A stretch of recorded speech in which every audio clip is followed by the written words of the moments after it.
Y'all, welcome back to Kentucky Fried Wargaming, where two guys who aren't qualified to talk about anything decide to talk about a game with hard math and chance. I'm Joe. And I'm John. And on this episode, we're fulfilling a promise. One that we have said is coming for a long time. And we're getting around to get them done and put them out. And that is to circle back around to Conquest, the last argument of kings, and do breakdowns for all of the new starter boxes that have been released by Parabellum, and to discuss what's in them and individually how each of them play, to sort of break them down and answer if you're getting into this faction and you're buying this box. Self-contained, how does this box work? What's the gist of some of the rules inside? And what's your strategy you're going to be trying to play out on the tabletop to get this thing to function for you? And maybe at the end we'll wrap it up with some advice on maybe where you can go from there if you do have a really good time with your starter box and you want to build it out a little bit. Yeah, this is sort of like the most beginner sort of entry point of like understanding what's in the box, what you're doing, yada yada. There's a lot here, and so we're going to go through like the list of stuff that you get in there and ability by ability and sort of like just kind of chat through the box. Sort of hopefully help you understand what it is that you now have in your hands. Because it can be a little overwhelming to look at some of these step lineups in the app that you download on your phone and look at on the website. It's a lot at first, especially if you are potentially a new player. You don't have the sort of tribal endemic knowledge to know what each of these abilities do, and Lord knows it was overwhelming for me. Especially with some of these units. I mean, the Vargyr Lord here has 4 base special rules, and then a draw event, and a supremacy ability, and then an exception to his supremacy ability. And that's not including trove finds or masteries. It's a lot. I get it. So hopefully we can sort of like pump the brakes a little bit and ease you into it a touch. Core faction rules. I'm going to speed run these. If you want to hear more, Quick. We have done a faction identity video for Nords, which is what we're going to be breaking down today. The cool raiders from the north and their box that's full of a bunch of like beefy monster mash stuff. We have looked at this faction and tried to do like a faction identity description video. We'll attach it down below if you want to go watch it. It will look at this in more depth. But let's just really, really quickly look at your army rules just to be safe. Be a little fast about it. First, ice, flesh, and blood. The key for ice, flesh, and blood is that medium and heavy regiments from your army, charging through a piece of hindering terrain, can still benefit from the inspired special rule, which breaks the core rules. Normally, if John is trying to charge me with some of his big Wadroon dudes, and they go through hindering terrain, a forest, or like a rocky, rubbly patch, they don't get their buffs for charging me, because they had to slow down on the way in.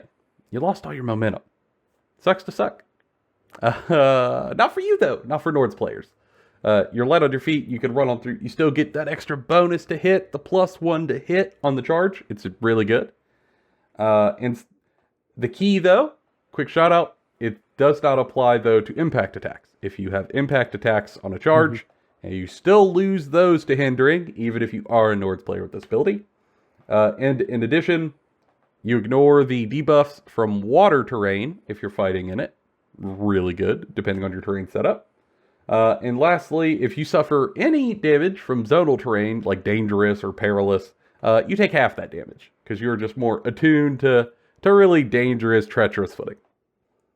Yeah, and then directly after that, to dovetail right into Blood of the Eidenyar. This is, well, infantry and brutes, no monsters. No monsters. Womp womp. Are wounded, right? Which they have stands missing or are wounded. They get +1 to your attack characteristic. It's very simple. Yeah, it does the job. It's something. It's something.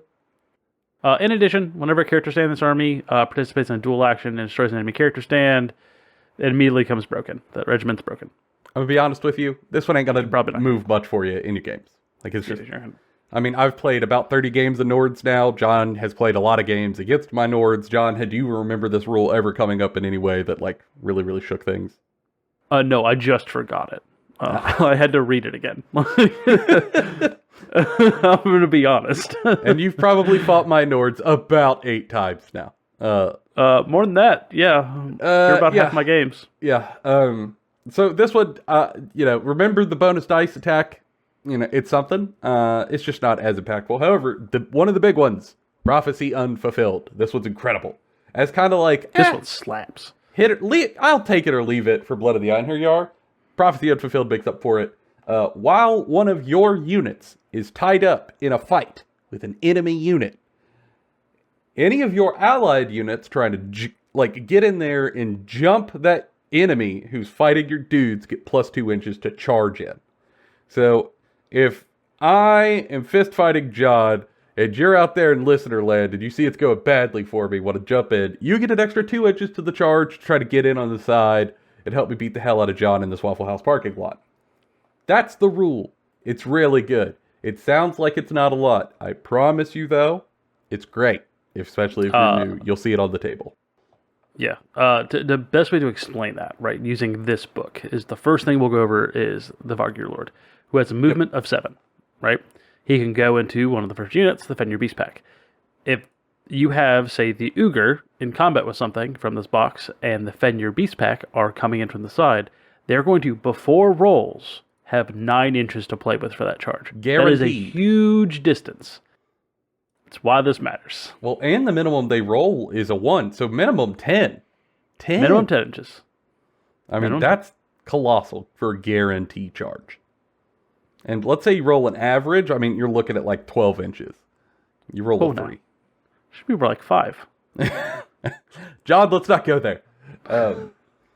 Yeah, it's a huge rule add to get here.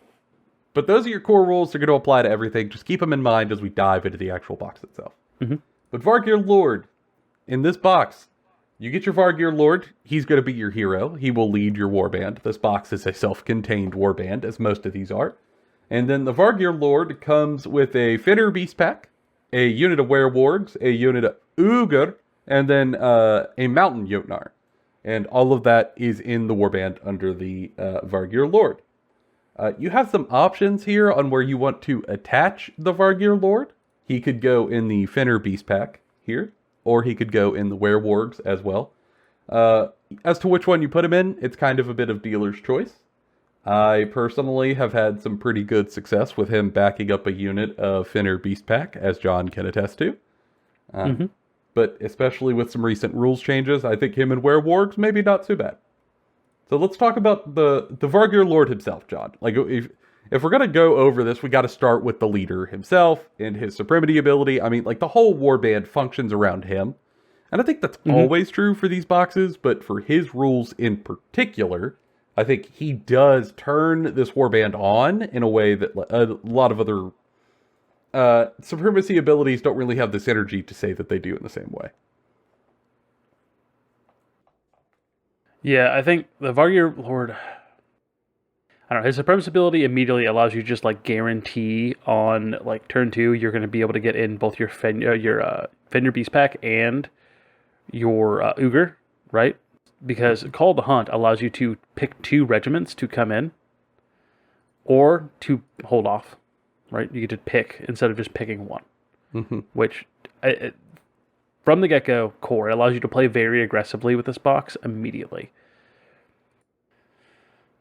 From there, you also got to realize that he has Regeneration 2, right?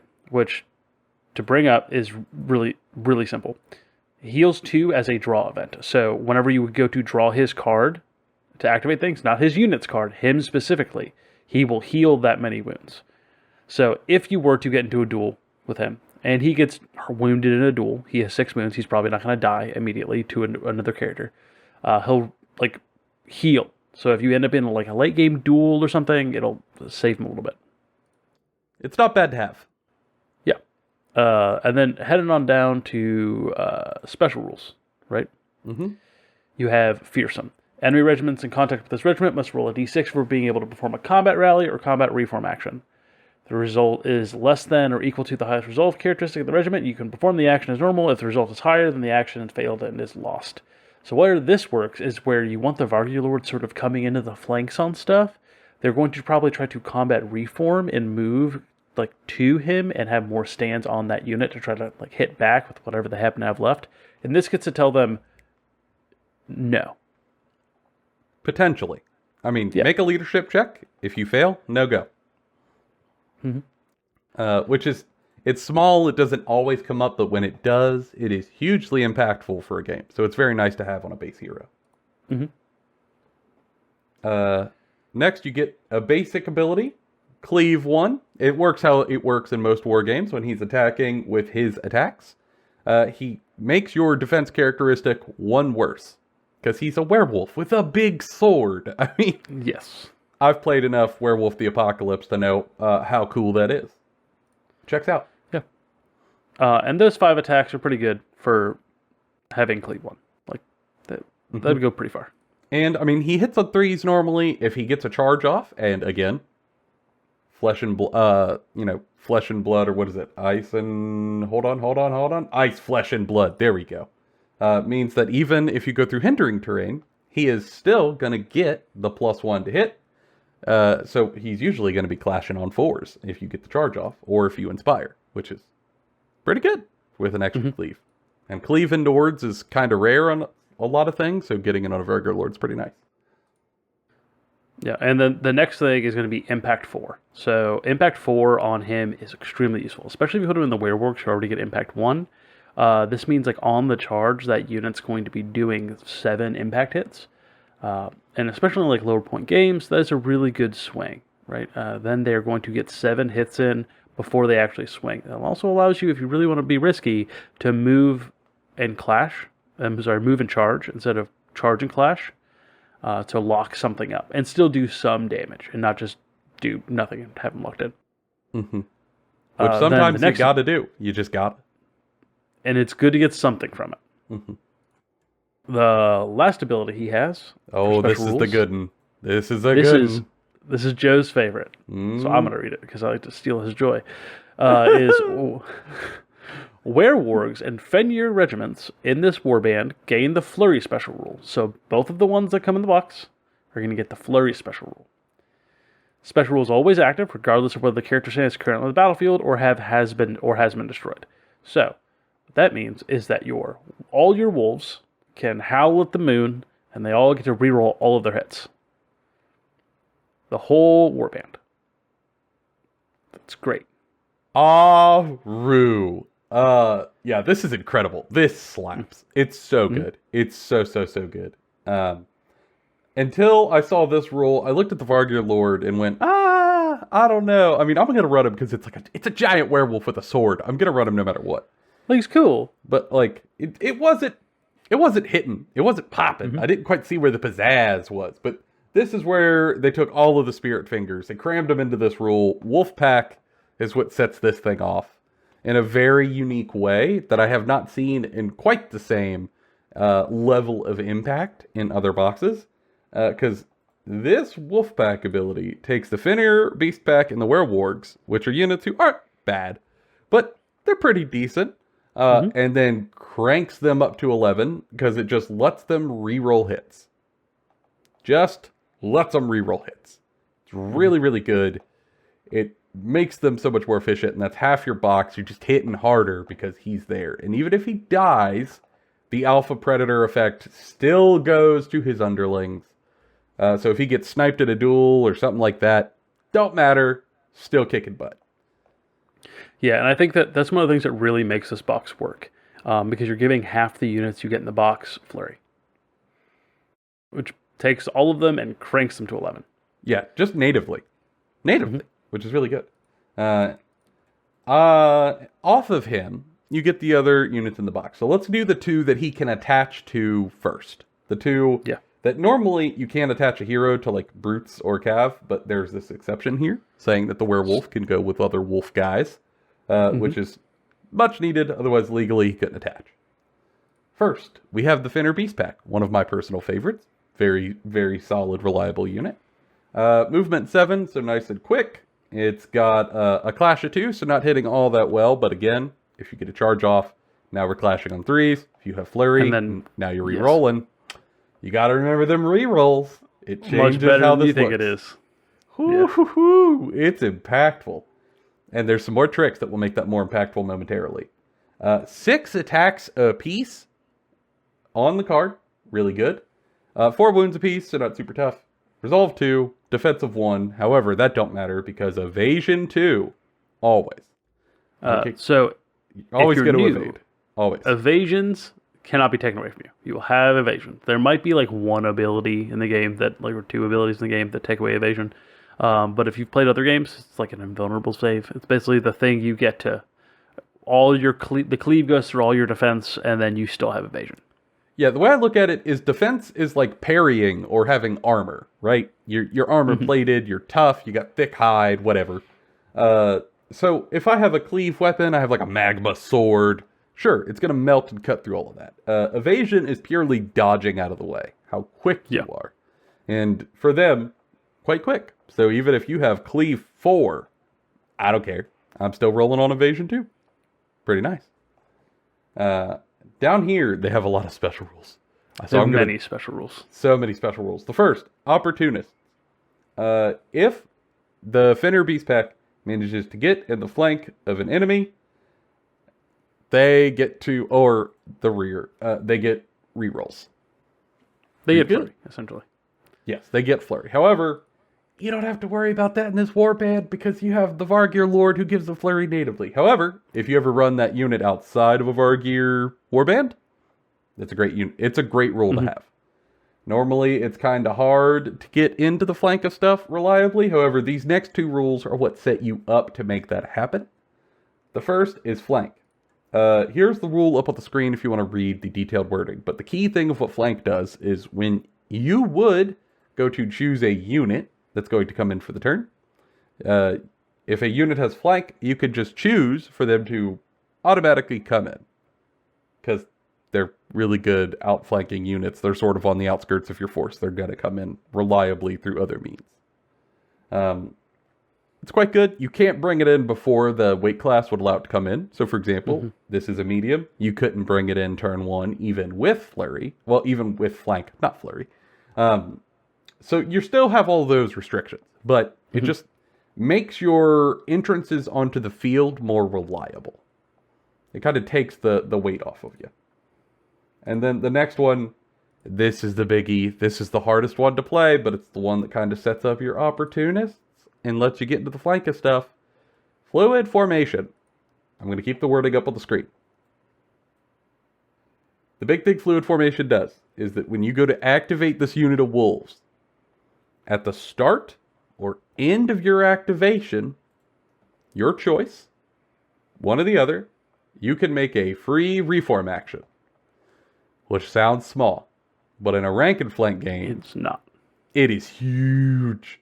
It's so huge. It normally takes 50% of your action to reform. You get that for free. And it will set you up for all sorts of nutty mobility plays to get into enemy flanks in a way that they really can't answer easily. And you could get that opportunist off that way, which is quite good. John has felt the pain of fluid formation. John has some units in his own army that use the pain of fluid formation. It's a good rule. It's a rule you see on a unit and it immediately makes you go, I'm interested in this regiment. What else does it do? It's hard to play. It opens up so many options for you when you have it, and it equivalates into more movement in a lot of ways, and makes it to where you can do a lot of different things. The next rule is going to be irregular. This is a very quick one. It doesn't really affect this guy because the Vargyr Lord has a rule that supersedes this, but essentially your own leaders cannot join this unless they also have a regular. And the thing you actually have to worry about is this does not push up your friendly reinforcement lines, but it also does not push back your enemies either. So essentially you're not going to affect your reinforcement line at all with your Fenr Beast Pack. It's because they're wolves and they're not really... They're not secure in the area. Stuff. Yeah. They're not tied into rear command. They're not waving banners and flags around. They're giant wolves. The next ability is Terrifying 1. Really simple. Terrifying, whenever someone goes to take a morale test for attacks that you deal to them, they reduce their morale stat by 1. The resolve set. There we go. So if you, with Terrifying 1, if I have a resolve of 3 and you swing at me with a bunch of like attacks and say 4 go through. All right, cool. I now need to make 4 resolve tests after I make my defense rolls, because that's how many went through, at resolve 2 instead of resolve 3. Because you're scared. They're scary. And again, this stacks with if you could get into their flank and give them the debuffs of being in the flank for resolve. So then they'll be at -1 because of the Terrifying 1. And then also, if you are in their flanks, they're going to be re-rolling successful resolve checks because you're in their flanks. And it all starts to come together of how these wolves start to do the damage. And the next one is Loose Formation, which is a very fun rule. So what it means is whenever stuff shoots at you with its barrage value, which is how many shots they get, they have to have it as if you had Obscuring. This is not stacked with Obscuring, but it does mean that you are just harder to hit with arrows. But it also has a negative to it, and the negative is that you cannot inflict impact attacks with this regiment. They don't do impact attacks, so that's okay. So here, for them, it's purely buff. Purely buff. Yep, it's just buff. Love it. Very good. And then the last unit, well, the last ability here is the Flurry, but that's because of the Vargyr Lord. Yep. That's not native. You're going to see that on many of these scrolls. Okay, next up, Werewargs. It's a whole lot of similar story to the Fenr in terms of their stat line. They both have 7 movement. They both have a clash of 2. They both have 6 attacks. They both have 4 wounds. Werewargs have a slightly higher resolve and defense stat, but less evasion. But stat line wise, pretty similar. The big thing though is that they are lights, and there are lights that come on. So they come on turn 1, so they can come on very aggressively, but they cannot hold objectives for you. Yes. They're not going to do that. Lights just don't do it. So they're going to have a very different job than someone like the Fenr Beast Pack, who are mediums and can hold your objectives, can score you victory points. Werewargs. First, they have Regeneration 3. It's sort of a throwback to this Vargyr Lord ability up here, who has Regen 2. When you draw the Werewarg card, they heal 3 wounds. Very simple, very straightforward, but very good. No one's ever upset about it. Next. This is a key change that we have to discuss. I'm going to click this Bloodlust rule. You're going to see a bunch of text on the screen. This text, what it essentially says is your unit is too bloodthirsty. And as is currently in the rules app on 6/11 of 2024, there's quite a high chance that you just lose control of your unit and it goes and tries to charge something across the battlefield. However, they've been very clear for Parabellum as of this time. They're deep into playtests of a change for this rule. It is very, very, very likely that a change is going to go into place for Bloodlust. They've been very communicative about it at the time. It's just not solidified in the final stages yet. But the thing for Bloodlust is that there is a buff in here, and that a regiment with the special rule can charge the same turn that they come in on a reinforcement step, which is an exception to the rule, and can be powerful. However, the downside along with that is so dramatically outpaces that benefit that generally, up until this moment, Bloodlust has made Werewargs really, really, really hard to play. Because they just, most of the time run away and die against something you didn't want them fighting anyway. However, new Bloodlust rule, John, what is it? So no Bloodlust rule that has been suggested. This might not be the final version. This could change. But what has been discussed is that once you're... summarize it up really easily. Whenever you are in combat already, you cannot willingly withdraw from that combat. You must continue fighting in that combat. You must always try to maximize and pile into that combat. You must always just essentially be in combat. It would work the way you would think Bloodlust would, which is you've made contact, you can't leave that combat until you're done with that combat. The scent of blood is in the air, you aren't going to leave willingly. Yes. It makes much more sense thematically for me. And also, you don't lose control of your unit, which is a huge win. Because, that was painful. Painful, painful. But enough about Bloodlust. Onward to the next rule, which is going to be Fearsome. It's the same rule that we talked about on the Vargyr Lord. It's just also on the Werewargs. So if you put the Vargyr Lord in the Werewargs, that's going to do the same thing. They don't stack. They both exist at the same time. Which is part of why I kind of prefer them on the Fenr Beast Pack, but to each their own. And then they also have Impact 1, so that means each stand is going to get 1 impact attack. So again, if you put the Vargyr Lord in here, you're going to get 7 impact attacks. It's very handy. Boom. Done. Then, lastly, the old faithful, the standby we've been talking about, Flurry. They have Flurry. And with 6 attacks, it's also really good. Turns out 6 attacks is pretty good to have Flurry with. I mean, on 3 dudes, 6, 12, you can look at it almost 20 attacks from that one unit. Almost. I once had a unit of little compies called a hunting pack, which are tiny little dinosaurs. 6 attacks, and they also had Flurry. They have 18 attacks. I hit with all 18 attacks inside of a Huskarls unit. The Huskarls unit stopped existing. It was incredible and horrifying. I hated it. Speaking of incredible, but yet also horrifying, we're going to talk about the Ogre. The Ogre are not horrifying. They're my precious baby boys. They've done nothing wrong. You take that back. Did you tell me about this, or I'm going to take their fish? I'll choke them chickens. The Ogre. I know that saying of like, oh, you can't have favorite children. You know, I don't have a favorite. I do have a favorite. It's the Ogre, and by a lot. I'm going to be honest. A lot of the Nords War Scrolls have let me down in terms of how much they punch or get me objectives on the field. Looking at you, Huskarls. You just haven't done your job. You're underwhelming. It's terrible, truly. Like, you just a failure to launch. It's a shame. It's a sham. The Ogre have never failed me ever, though. I mean, buddy. They've been with you since day one. You've never played a game without Ogres. I have not, and I don't regret a single game. I mean, like, almost 30 games in of Nords, and I have yet to have a game where I went, wow, my Ogres really did nothing. There have been some games where they just kind of pulled their weight, or they maybe just mostly scored me points because they're mediums. But for 150 points on a list, that's more than enough for me most of the time. And I think they just have a very reasonable stat line that does the business. So there's some new tricks though that we're introducing with the Ogre. Some keywords we haven't seen before in this box. First and also, foremost, we're going to lose Flurry. We are. They're not werewolves. There's no werewolf Ogre. Holy God, give me werewolf Ogre.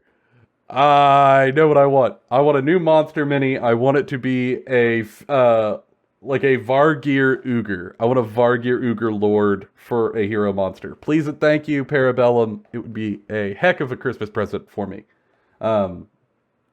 Stat line. Similar, they got a good movement at movement 6, less than the movement 7 of the wolves, but hey, what are you going to do? They're bigger boys. They are on a native clash 3. They have less attacks at 4, but give me a minute, it gets better. 5 wounds apiece, so they are beefier. They've got a inbuilt defense too, but no evasion, because again, they're big boys. Be nice to them. However, that resolve 3, pretty good. But what really helps them to be beefy is this new keyword, Oblivious. Oh, we did not realize how good Oblivious was when we first started playing this game. Too dumb to die, too dumb to die. Too dumb to run away. I love them. Very relatable. Oblivious. So regiments with this special rule receive only 1 wound for every 2 failed morale checks. And this does round up, so you can't take, stuff and round down. So what this means is if you hit my unit of Ogres, John sends some of his dinosaurs, he hits my Ogres, I fail 4 defense saves. I take 4 wounds. I then would roll Resolve. And normally, if I rolled 4 failed Resolve tests, I would take 4 more wounds. Now though, I only take 2 more wounds because I have, functionally, in this scenario, half the amount of damage I'm taking from all of his leadership shenanigans, because we're too dumb to know we should be running from this fight that we're losing. I respect it. It's good. It changes the math. It changes the math on this unit a lot of the times, so it's harder to know exactly how much you're going to have to do to kill him. And 5 wounds with that is just, it's slightly above average, right? Like for me, when I first saw this, I was like, 5 wounds, that's whatever. All my orcs have that. And then I realized not every faction has that. Because I play 100 Kingdoms now, and I'm like, oh, my men at arms have 4 wounds. This feels light. It just feels, this feels odd. What do you mean I have a heavy regiment and each of them has 4 wounds? So the 5 wounds actually makes them pretty beefy, and so does Oblivious, right? So, I mean, with them having resolve damage functionally most of the time, those 15 wounds go further than you would think. Yes. Most of the time. And then, the thing that I really think gives them a lot of beef in my list, Cleave 2. And a faction where Cleave could be kind of rare, you'll notice that the Fenr Beast Pack... Oh, I just doubled our Fenr Beast Packs. Oopsie. You'll notice the Fenr Beast Pack, no Cleave. Despite being giant direwolves. You'll notice the Werewargs, no Cleave, despite being giant werewolves. But Ugr, Cleave 2. Yeah. It's really good. Yeah, the difference between Cleave 1 and Cleave 2 is actually pretty big. Cleave 1 is fairly common-ish in a lot of the game. Cleave 2 is pretty rare, and Cleave 3 is only rarer. So, like, Cleave 2 is going to just cut through most things armor. Like, something in this game is probably declared, like, heavily armored at, like, defense 4.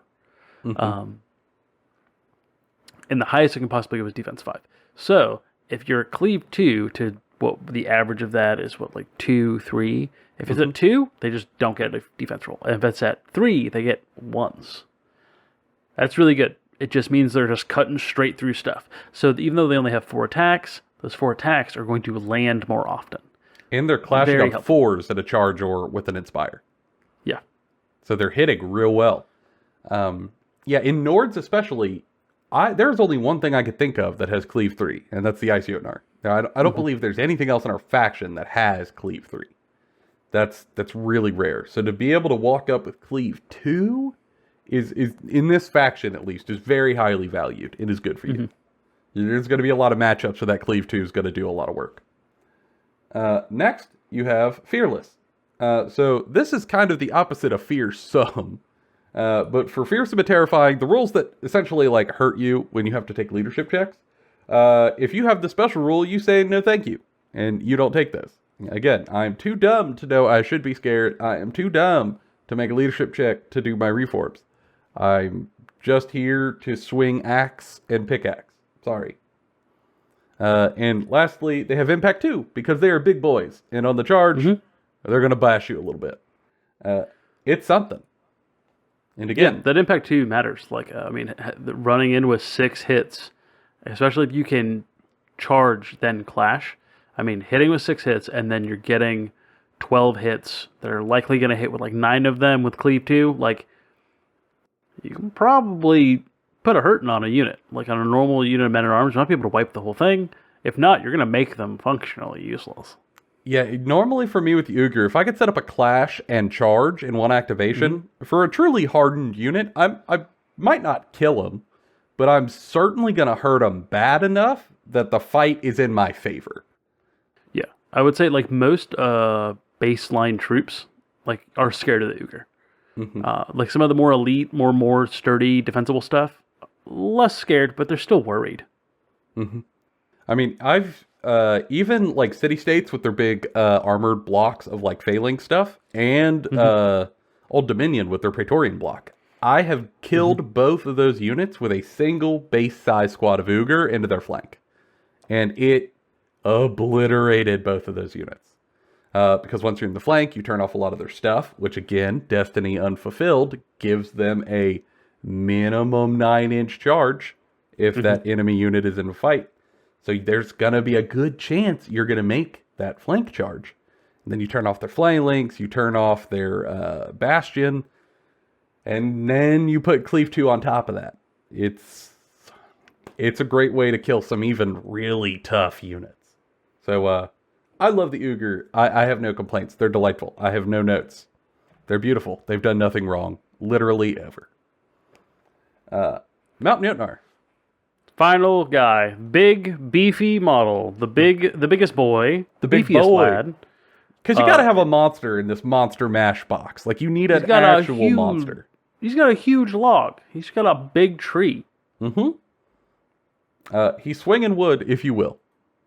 Oh yeah? Tell me about that stat line. Not just about his wood. He's got 12 attacks. Word. Attack. Oh. Attacks. Attacks, John. Attacks. He's move 7, so he's as fast as the werewolves and stuff. So pretty quick. Yeah. Not bad. Clash 3, which again, when you charge or inspire, means he's going up to Clash 4. Good. 12 attacks. Not bad. Not quite as many attacks as Uger because they have a leader, but still very respectable. And then 16 wounds, which is fairly beefy. Resolve 3 and Defense 3. No evasion, but with Resolve 3 and Defense 3, not too bad. Yeah, not so shabby. He's expensive at 190 points, but with the stat line, he's at least got a little bit of beef. And then special rules. Here's that cleave. It's cleave 2 again. So even being a giant, he's still only got cleave 2, not cleave 3. They're not like his big brother. Yeah, not like his king, his big boy. The Ice Jotnar, which we'll talk about later. And then terrifying. I said it'd pop up again. Here's where it's popping up again. It's a huge monster. When it makes the charge, when it gets into the flank, when it just hurts anyone anyway, you're going to get some terrifying. And lastly, impact, but impact 6, because he's really big. And note, the terrifying does trigger on those impact attacks, which is pretty helpful to try to get some of those to go through. The Mountain Jotnar has very few tricks. So really, there's a lot less to say about him. He's a very straightforward war scroll. And that's not necessarily a ding against him. It's just, his job is very, very simple. And we'll sort of get to that now. So, we've gone over all the war scrolls. So how does this box generally play? And for me, I think it really, pressure is the word that comes to mind. Yeah, I think it runs up the table really quick. A lot of there's 3 units that have movement 7 in it, so they're just moving up quick, they're taking objectives, and they're hitting hard before someone can respond. Mm-hmm. That's just what you do. You have no ranged units, you want to avoid ranged units as much as possible and try to get into them before they can tear you up. Really, you are just about get there fast, hit them, take objectives. Yeah, for me, the way I see this work in the highest level is your Werewargs are lights. They're going to come on first. You want to yeet them up the board as fast as you can turn 1. You're going to march. They're 14 inches up. They're really boogieing. And you want to use them to tie up whatever first ranged unit gets on the board or apply pressure or hold them back. And then turn 2, you're going to guarantee both of these come on because of the Fenr Beast Pack flank, as well as just your Warlord ability for the supremacy of the Vargyr Lord. You'd get to choose 2, even if they didn't have flank. But you'll guarantee your Uger and Fenr come on. They're going to start coming up towards objectives because they're mediums. They're going to score you some points. And they set up a good threat piece to scare enemies back a little bit. And the Werewargs hopefully get stuck in somewhere. Pick your target. But if they're going into another light unit that came on the board turn 1, Werewargs are probably going to win that fight against the light unit. Just because of their stat line being so in-your-face and aggressive. And then I think you're going to use your Mountain Jotnar to bring in a heavy threat towards the end. That is kind of an independent operator. The Mountain Jotnar itself doesn't need any buffs. He doesn't need anyone nearby him. He doesn't need leadership auras. He is totally on his own. He's kind of like a distraction card effects, if people are familiar with that term. You throw him at a problem to clog up some area of the board. Sometimes I will use him as a side hammer to crack a really hard unit, but most of the times I purely throw him at some part of the board I don't want to focus my good stuff at. So, if I've put my my Fenr Beast Pack and my Werewargs and my Ugers towards John's left flank, maybe, because I see most of his important stuff is there, but his right flank, it maybe has more bodies than me, but is only lightly contested, that's where I throw the Mountain Jotnar, and I think that's very useful here. Yeah, I think it's a pretty good rule of thumb, especially with so few options in the box and so little. But scaling up, I think a lot of these units let you do different things with them. I think the Mountain Jotnar gets better at higher point values, where you've got more stuff to sort of deal with problems, and he can just sort of be thrown wherever you want. Werewargs, again, can be great forward scouts while you're bringing Fenr Beast Pack and Huskarls and everything on. Because Nords really play in the first 4 or 5 turns of the game, mostly. Yeah, So, if you watch that faction identity video, we've talked about it there extensively, but you're gonna fall off late, almost guaranteed. So you but got to get your points early. but we promise you we would say your next step should be. And we're going to kind of slightly lie to you because we can't, in good consciousness, tell you exactly which direction to go next. Specifically with Nords, because Nords have just great options for heroes. Why don't you take it away, Joe? It's tough. John was like, yeah, just like tell them where they need to go. John, there's no answer for where they need to go. And the more I thought about it, the more I was angry that he would just try to get me to say a definitive answer. But I'm a level Answer with you. shaman. But Yeah. Well, it depends on your thoughts, John. It depends on your school of thought. I'm a level with y'all, okay? This warband here in this box is self-contained, right? Like, you don't need anyone else to make this work. It works on its own. The key here, though, is the Vargyr's alpha ability is not a supremacy ability. His thing that gives the other wolves, like the 3-wolf moon dudes flurry, not a supremacy ability. He does not have to be your warlord to make that happen. So the big thing I would really recommend is to pick another hero to pick up and make them your warlord. Because this little warband is going to work great even without him being your warlord itself. You can get a different supremacy ability that does something else for you. Mm-hmm. Now what you pick, I cannot give an easy answer, but I will try to guide you in a couple of paths depending on your flavor. If you are someone who really, really enjoys flooding the board with a lot of infantry, a lot of guys on foot, you want raiders, you want huskarls, you want crazy guys who have skull helmets and love big axes, then you want to go with the Jarl. The Jarl is the hero who really buffs infantry units and gives them some tricks if he's the warlord. If you are instead a giant monster aficionado, you will want to go with something like the Kuningir, so you could get an Ice Jotnar. And Ice Jotnar, much like the Ogre, never lets me down. He always flies it off the top rope, much to John's chagrin. I despise but love the Ice Jotnar. He is painted beautifully. He is a gorgeous model. And when he suplexes me, I have nothing but smiles. But also, he suplexes me, so... This is fair. We'll put a picture of the Ice Jotnar up in the background.